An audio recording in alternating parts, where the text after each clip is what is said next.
Growing up, fine dining to me was the exclusive province of Western cuisine. The words Indian restaurant meant all-you-can-eat lunch buffets, which, don't get me wrong, were cherished meals full of good memories. But never did I imagine an Indian restaurant with a wait list and people paying $300 a meal. That's why I'm in Chicago, to meet the chef who's challenging our ideas of what Indian food can be. This is Spice Road. Let's go. A native of West Bengal, Sujan Sarkar runs Indian, Chicago's first Michelin-starred Indian restaurant. He's also launched Nadu, celebrating regional specialties, and Swadesi Cafe, a chic, Indian-inspired take on the modern coffee shop.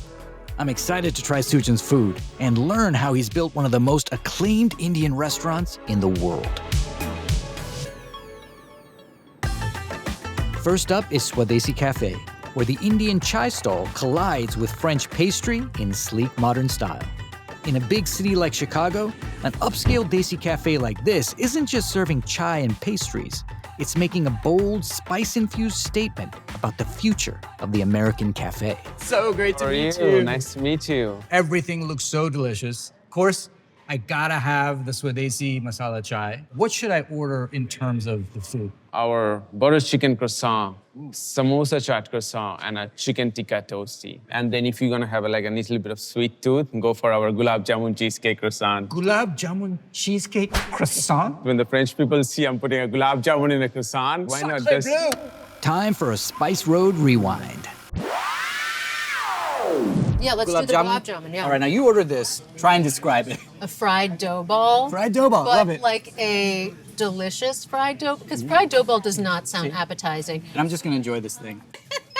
We're gonna get the chicken tikka toasty, the butter chicken croissant, and the gulab jamun cheesecake croissant. Yes!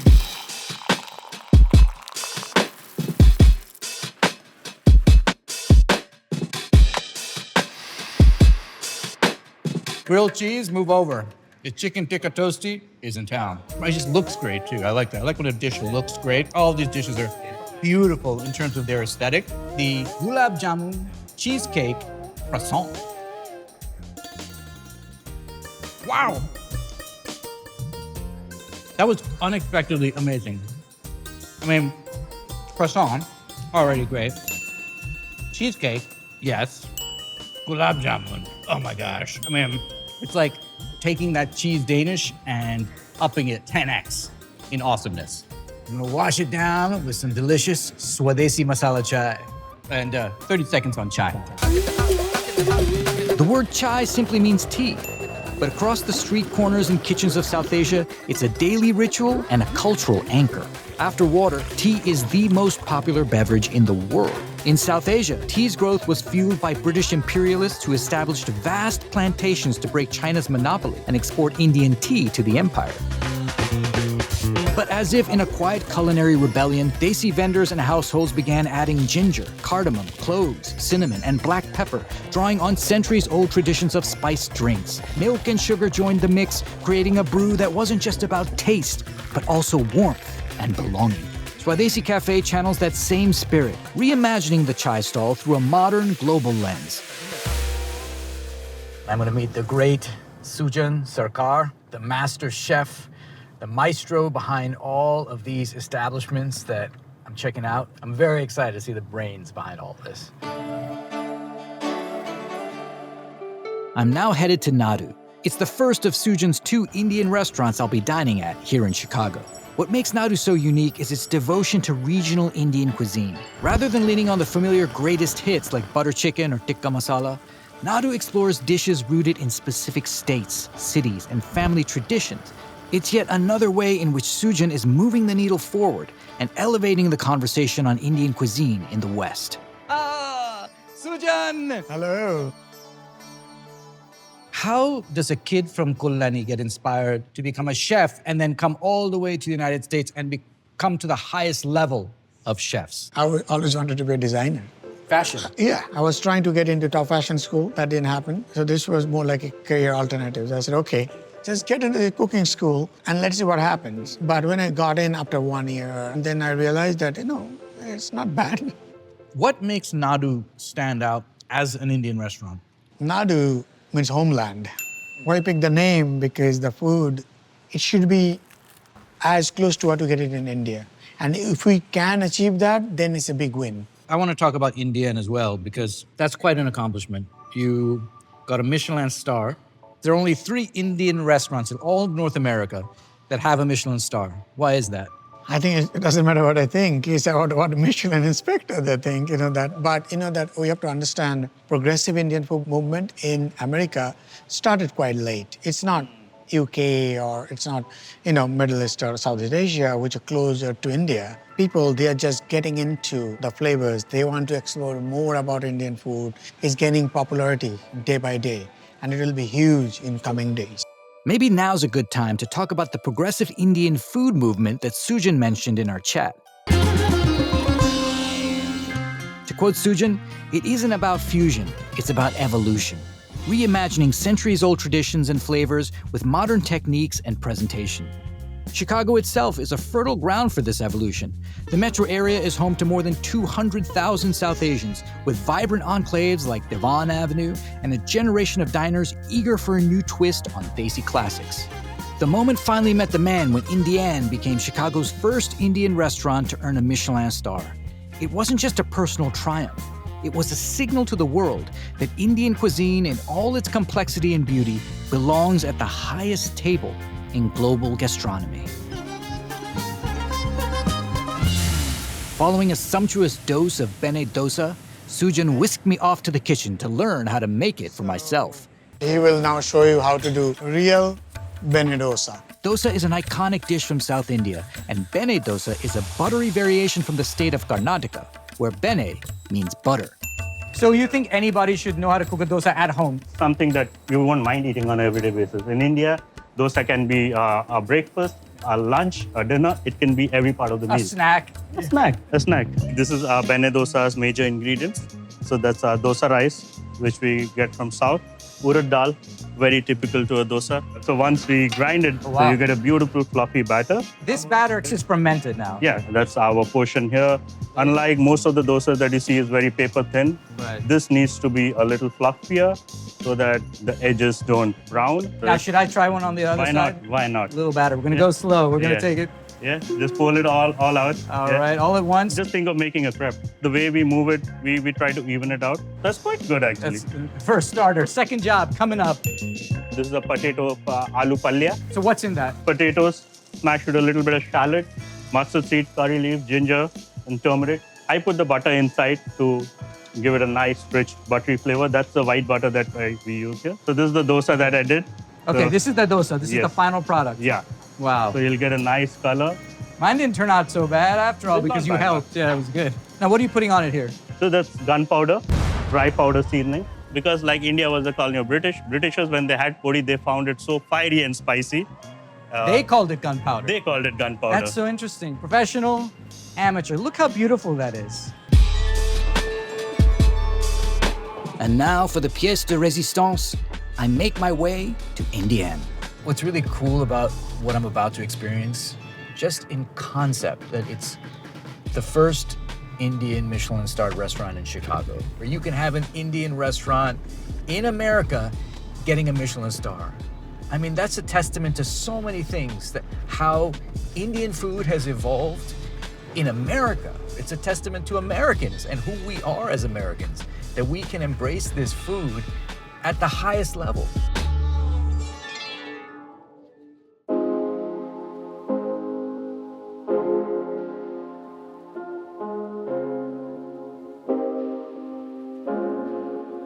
It's so gorgeous. I mean, these colors, this artwork. This used to be a printing press. Then we started working on it, how we can turn this into a restaurant with Indian accent. And then we kept it very simple and straightforward. It's gorgeous.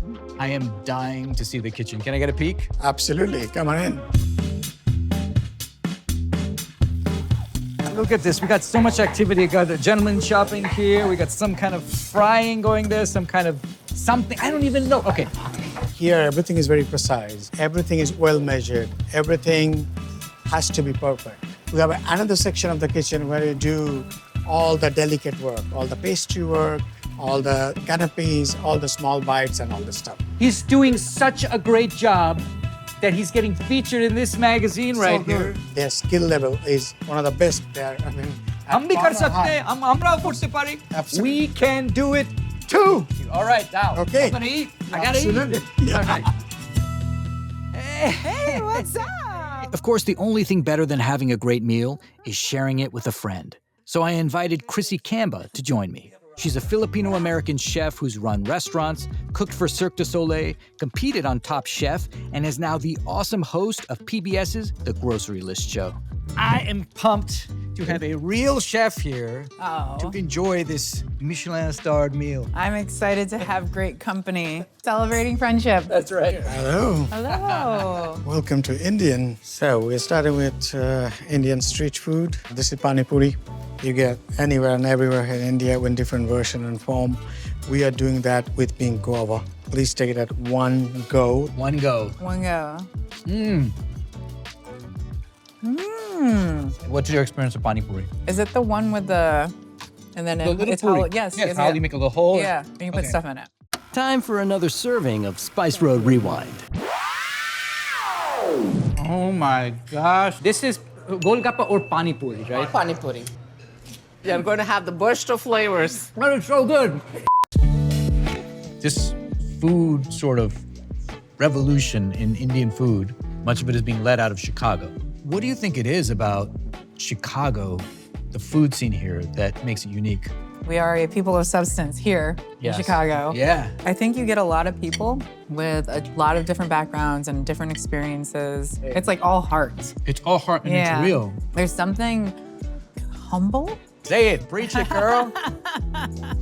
I gotta interject here to point out just how fast Chicago's desi food scene has evolved.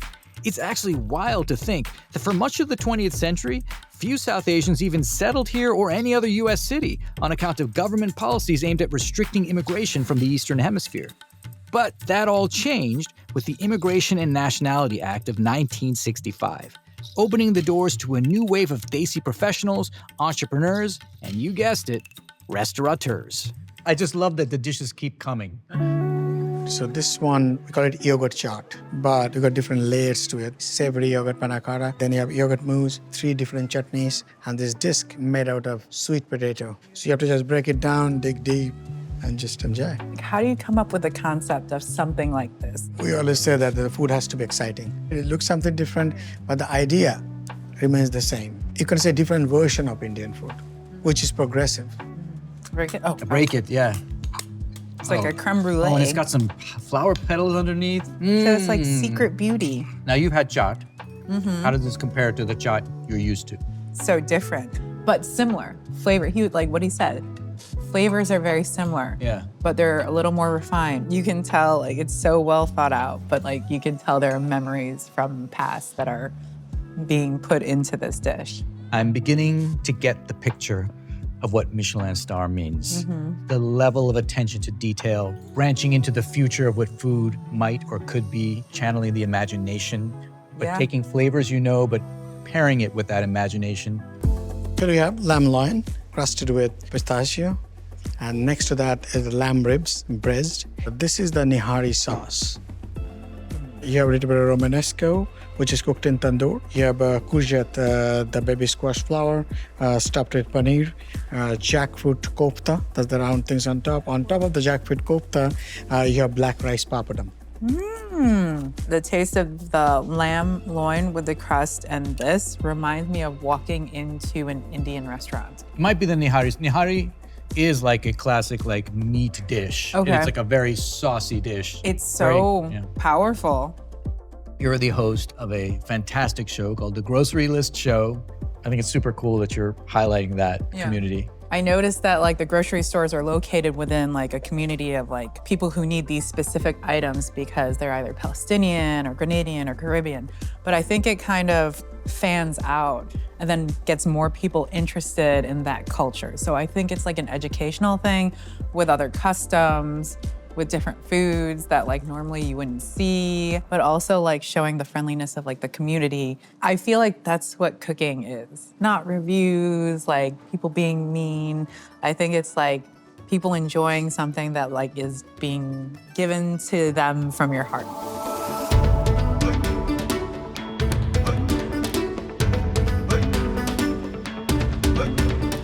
How do I even begin to describe the meal I just had? Every dish exploded with originality, emotion, and whimsy. Course after course, they built like a culinary concerto with Sujan as the maestro. It was visceral too, like being on an immersive ride through an Indian food theme park, powered by a chef's palpable passion to create something unforgettable. And for me, it came with a deep sense of pride. Kid Rupak would have had his mind blown that an Indian chef would one day use dishes like chaat, bhapadoi, and dhokla to redefine fine dining in America. Sujan may speak humbly, but his food has the swagger of someone who's rewriting the rules. I've read about the progressive Indian food movement, but this evening, I experienced it. Cheers. Cheers. It's transformed what I thought was possible during the Spice Road journey and has me craving even more. There's a revolution simmering in Chicago's Desi food scene, and I feel like I'm only getting started. The word is, there's a must-eat spot for authentic cuisine from the South Indian state of Kerala. So that's exactly where I'm headed next on Spice Road.